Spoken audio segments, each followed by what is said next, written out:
Ávila ha vuelto a ser el lugar elegido por Pablo Casado para iniciar el curso político del Partido Popular. Arropado por el presidente de Castilla y León y la presidenta de Madrid, Pablo Casado ha puesto a nuestra comunidad como ejemplo de las políticas que tienen que desarrollar los populares en el resto de España. Buenos días desde Ávila. Pablo Casado también le ha recordado a Pedro Sánchez que el PP está dispuesto a desbloquear la situación política si se plantean nuevas elecciones. Pensamos que en España no debe haber elecciones, sería una tomadura de pelo y una responsabilidad de cara a los compatriotas. Eso sí, estamos preparados para que decida lo que decía Pedro Sánchez, estemos en condiciones de volver a liderar este país. Consternación en Las Berlanas por la muerte de una de las integrantes de una orquesta en plena actuación. La joven de 30 años falleció por las graves heridas que le provocó uno de los artefactos pirotécnicos incluidos en el espectáculo. La última operación especial de tráfico del verano ha dejado 5 fallecidos en las carreteras españolas.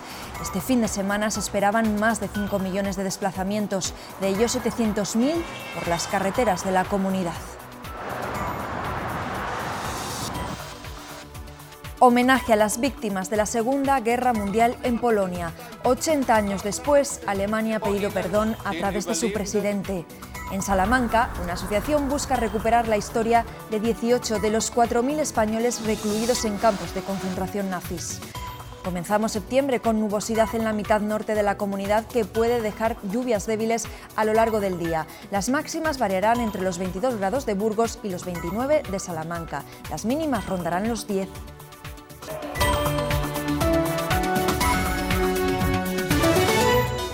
Es la segunda vez que Pablo Casado elige Ávila para iniciar el curso político del Partido Popular. Allí se ha mostrado muy crítico con Pedro Sánchez, al que acusa de provocar la parálisis del país.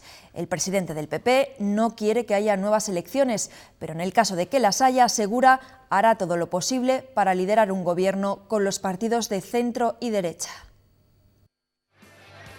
Pablo Casado abre el curso político en Ávila y lo hace hablando del declive desde que Pedro Sánchez llegó al gobierno. En un momento en el que todo el mundo habla que hay que mejorar la competitividad, el gobierno de España dice que va a subir todos los impuestos. En un momento en el que lo que hay que hacer es favorecer a la industria, lo que hacemos es ponerle palos en la rueda. Ha hablado de la decadencia en la seguridad y ha hecho referencia al conflicto humanitario sobre el que dicen pocas lecciones se le pueden dar al PP. 5 millones de nuevos españoles vinieron en los años 90. Sin ningún problema de integración ni de seguridad, porque se hizo bien. Acusa a Sánchez de utilizar sus pactos con independentistas y con nacionalistas vascos para su propio beneficio. Es pura utilidad electoral la que le hace todavía no cerrar un acuerdo que no le cueste demasiados ministerios. Mañueco, por su parte, culpa al presidente del Gobierno en funciones de mantener a España bloqueada. Una situación de asfixia política por un lado y por otro lado de parálisis de gestión provocada por el capricho, por la incompetencia de Pedro Sánchez, acompañado a la guitarra por Pablo Iglesias. Y a pesar de no querer elecciones, sería una tomadura de pelo y una responsabilidad de cara a los compatriotas. Eso sí, estamos preparados para que decida lo que decía Pedro Sánchez, estemos en condiciones de volver a liderar este país. Dicen estar listos para unos nuevos comicios. La interinidad del Gobierno en funciones está paralizando asuntos como el de la financiación autonómica. Y eso es lo que le ha reprochado a Pedro Sánchez el presidente Alfonso Fernández Mañueco. Castilla y León, ha asegurado Pablo Casado, es un ejemplo de las políticas que su partido debe desarrollar en el resto del país. Vamos a defender a las personas que viven en el mundo rural. Vamos a defender el municipalismo, a las diputaciones provinciales, porque nosotros somos garantía de los servicios públicos, somos garantía de las políticas en el territorio. En Castilla y León tenemos unos servicios públicos excelentes que no se corresponden con la financiación que nos llega del Estado. Una financiación que no se corresponde con el bienestar que merecen y que necesitan las personas de esta tierra. Pues esta semana Pedro Sánchez retoma las conversaciones de cara a una segunda investidura. El miércoles tiene previsto reunirse con el PNV y el Partido Regionalista de Cantabria. Este domingo, en una entrevista concedida al diario El País, el presidente en funciones apostaba por una tercera vía para llegar a un acuerdo con Pablo Iglesias, pactar solo un programa de gobierno progresista. Creo que lo importante es hablar de los contenidos del programa político, de un programa común progresista que sea sustentado por un gobierno progresista. Donde existe la discrepancia es en torno a los fundamentos que explican por parte del señor Iglesias por qué quiere un gobierno de coalición, que son dos. Uno, tiene que ver con la desconfianza. Él dice que necesita entrar en el gobierno porque no se fía del Partido Socialista. Y al nuevo gobierno regional, el secretario del PSOE en Castilla y León, Luis Tudanca, le ha reclamado un mayor apoyo para el sector primario. Tenemos a una Junta de Castilla y León que está absolutamente desaparecida, que sigue desaparecida sin respaldar un sector que es indispensable para la fijación de población. En este caso estamos hablando de pequeñas empresas ubicadas en el medio rural que generan empleo, que generan recursos, que no se deslocalizan y que es lo que tenemos que proteger. Declaraciones durante su visita a la primera Feria del Queso que se celebra en Fuentesauco, en la provincia de Zamora. Luis Tudanca ha señalado que son estas iniciativas las que fijan empleo y población en el medio rural. La plaga de topillos, los precios de los cereales y la incertidumbre de lo que traerá la nueva PAC en materia de normativa medioambiental son las principales preocupaciones de los agricultores ante el inicio del curso agrícola. Como cada año, el sindicato Ugalupa ha celebrado en León una fiesta reivindicativa para finalizar el verano. Acabado el mes de agosto, es momento de hacer balance de un año que no ha sido excesivamente bueno para el sector agroganadero leonés. Las mayores preocupaciones tienen que ver con la plaga de topillos, que comenzaron en los campos de secano, pasaron a los de regadío y ya se han comido parte de las cosechas. Para evitar que condicionen también las primeras siembras, desde Ugalupa piden que se autoricen quemas controladas. Cuando hay una situación que se complica y que empieza a tener un problema, diríamos, de salud pública, este tipo de cosas se pueden hacer. Nada más hay que hacerlo, se controla concretamente con camiones de bomberos y con maquinaria para impedir que se corra tal, se hace en sitios localizados. Las principales reivindicaciones tienen que ver con los precios. El tema de los precios no podemos seguir así. Hay que hacer un apoyo al cooperativismo, hay que fomentar el cooperativismo y para el modelo de explotación que tenemos en la provincia de León es necesario e imprescindible. También con la nueva PAC de 2020 que necesita un gobierno fuerte para negociarla, especialmente en materia medioambiental. Va a ser una PAC que va hacia una agricultura más integral, hacia una agricultura más sostenible y sobre todo una agricultura que vamos a tener muchos problemas medioambientales, que no es imposible de superarles, pero que necesitamos un tiempo, una formación. Son los asuntos que han centrado la 37ª edición de la fiesta campesina que Ugalupa ha celebrado con una amplia asistencia en la localidad leonesa de Valencia de Don Juan.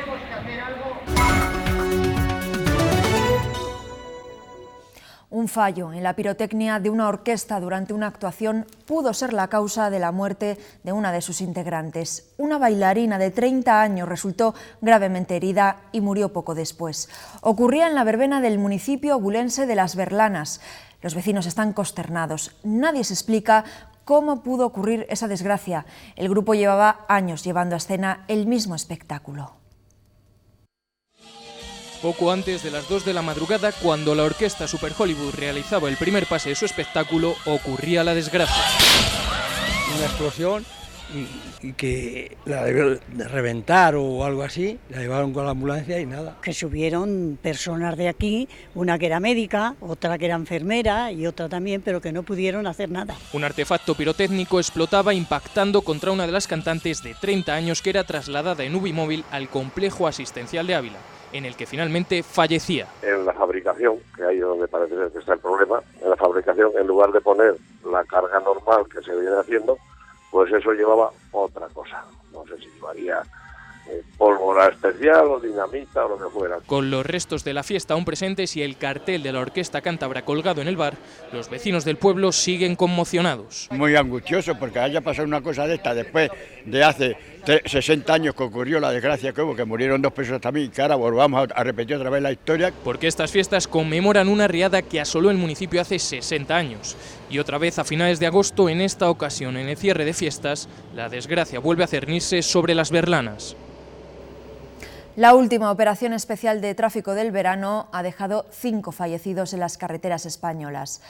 2 se han producido en Andalucía, otro en Extremadura, otra víctima más en Cataluña y otra en Zaragoza. Este fin de semana se esperaban más de 5 millones de desplazamientos, ellos 700.000 por las carreteras de Castilla y León. En unos días se cumplirán 2 años del atropello mortal de un ciclista en San Rafael, en Segovia. Fue en la travesía de 2 carreteras nacionales. Ninguna de las administraciones competentes ha solucionado el problema de seguridad vial en ese punto conflictivo. La localidad ha rendido homenaje a su vecino y le han puesto su nombre al pabellón municipal. Pocos vecinos de la localidad de San Rafael pueden olvidar aquel fatídico 13 de septiembre de 2017, cuando uno de los suyos perdía la vida al ser atropellado por un camión en la travesía de la Nacional 6 con la Nacional 603. Es difícil olvidar la fecha y mucho más las circunstancias y no se nos va de la cabeza. 24 meses después, y tras promesas desde distintas instituciones para solucionar el tráfico en esta travesía, la situación sigue igual. Soluciones hay muchísimas. Todas las soluciones que hay, todo pasa por dinero. Con lo cual nos hace falta que tanto la Junta de Castilla y León como el Estado pues al final pongan interés y saquemos para adelante este proyecto. Tristeza y resignación de un pueblo cansado de pedir una variante al tráfico que han querido rendir homenaje en el 2º aniversario de la muerte de uno de sus vecinos más comprometidos con el deporte. La culpa es del Estado, las autonomías no hacen nada, a nivel regional tampoco y municipal pues lo que se puede, que es nada. Dejar pasar el tiempo y esperar una desgracia más. Siempre hemos pensado que San Rafael es una travesía muy complicada. Se nos escucha muy tarde, siempre cuando ocurre alguna cosa. El pabellón Manolo Gea ya es el reflejo de compañerismo, sacrificio y deportividad del ciclista que perdió la vida en este punto negro. Y se cumplen 80 años desde el comienzo de la Segunda Guerra Mundial. Los actos se han sucedido en diferentes lugares del mundo. En Polonia, 40 mandatarios, entre los que se encontraba Angela Merkel, se han reunido para rendir homenaje a las víctimas. Ha sido el presidente de Alemania el que ha pedido perdón. El 1 de septiembre de 1939 daba comienzo la Segunda Guerra Mundial, el mayor conflicto bélico de todos los tiempos. Alemania invadía Polonia. Su capital, reducida a escombros, tuvo que renacer permaneciendo bajo el dominio soviético hasta 1989.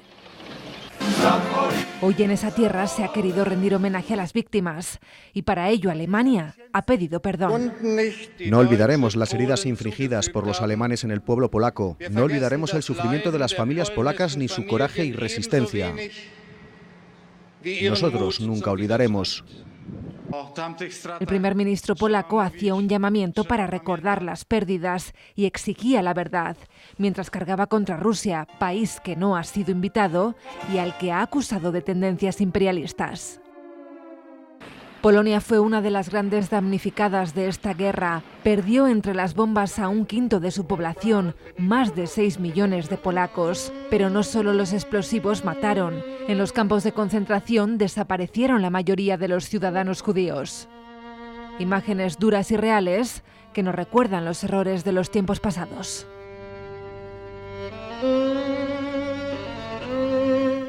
Quedan todavía muchas terribles historias por reconstruir de la Segunda Guerra Mundial. El Gobierno de España ha publicado recientemente un listado con más de 4.000 fallecidos españoles en campos de concentración nazis. 18 de ellos son salmantinos y una asociación de la ciudad busca ahora recuperar su memoria.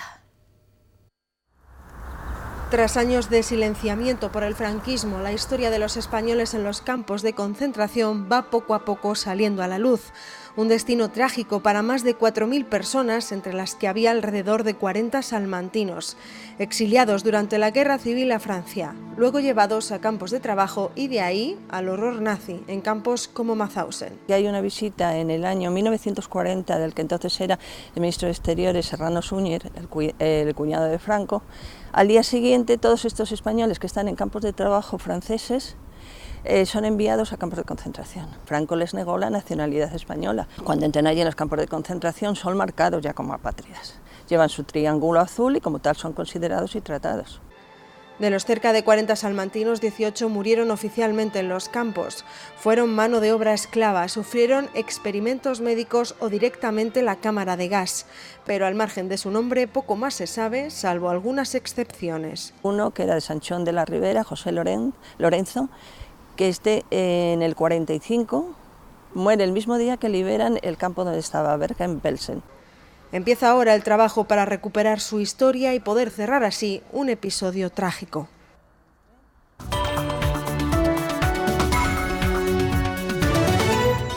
Y seguimos muy pendientes de la desaparición de Blanca Fernández Ochoa. La investigación de la Policía Nacional se centra ahora en que su marcha fue voluntaria, ya que el vehículo hallado este domingo en Cercedilla no revela ningún indicio de violencia ni de hecho delictivo.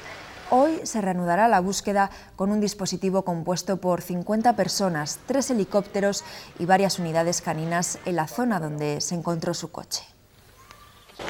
La familia, como nosotros, lo primero que pensamos es que se haya desorientado, que se haya podido despistar un poco, que haya tenido a lo mejor un bajón de su vida personal o particular y haya decidido tomarse unos días de aislamiento. Eso es lo que todos deseamos y encontrarlo en cualquier momento que aparezca. Ha venido con unas playeras, con las chanclas, están las chanclas en el coche y están las playeras en el monte. O sea, ella está en el monte seguro, 100%, no hay otra opción.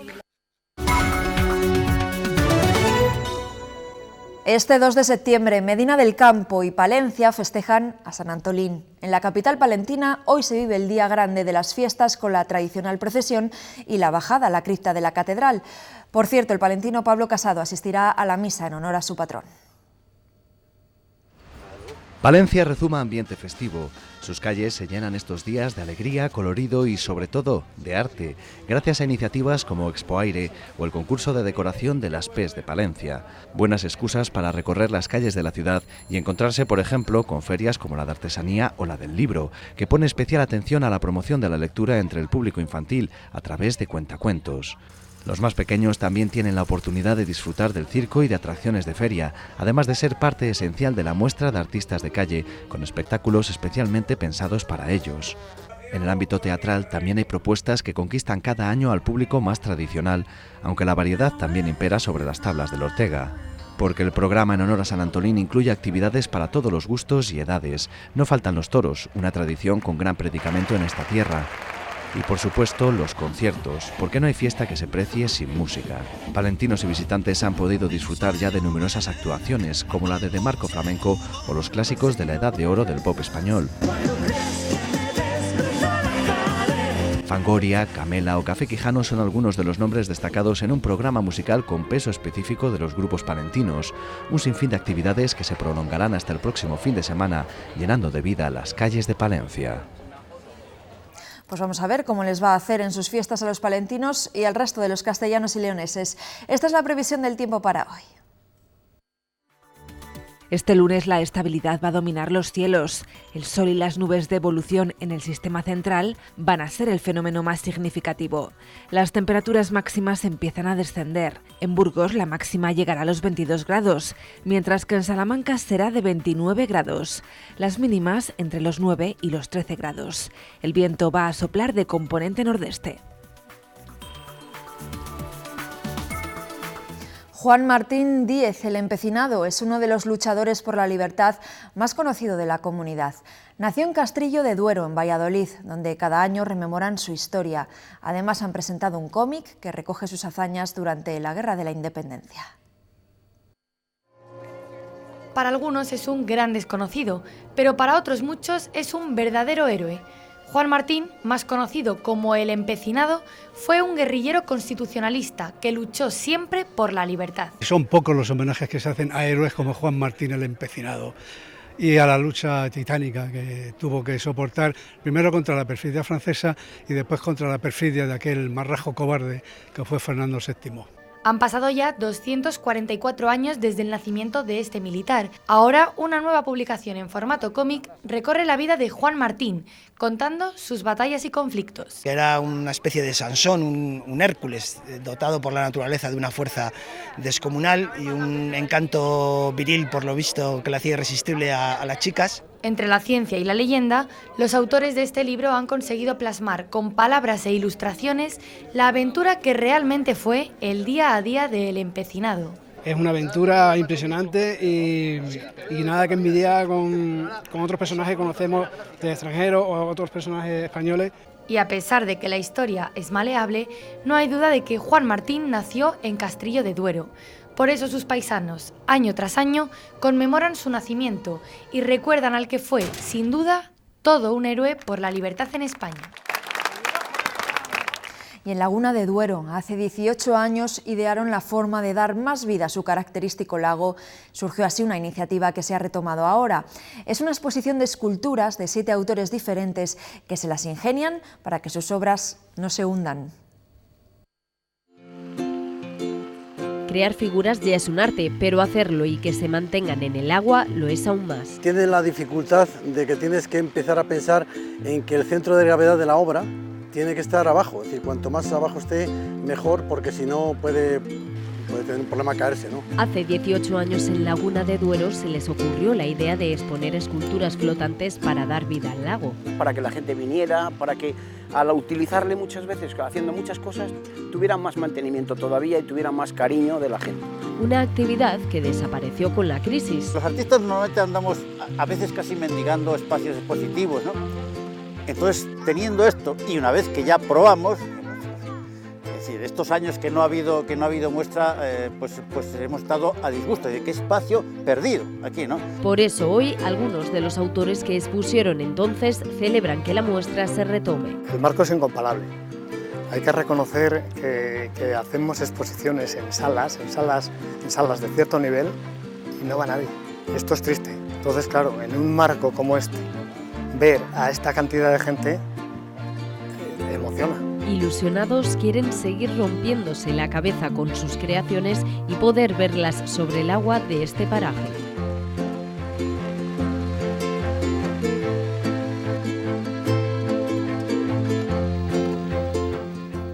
Con esa muestra nos vamos. Que pasen un buen día. La información continúa en la web de Castilla y León Televisión.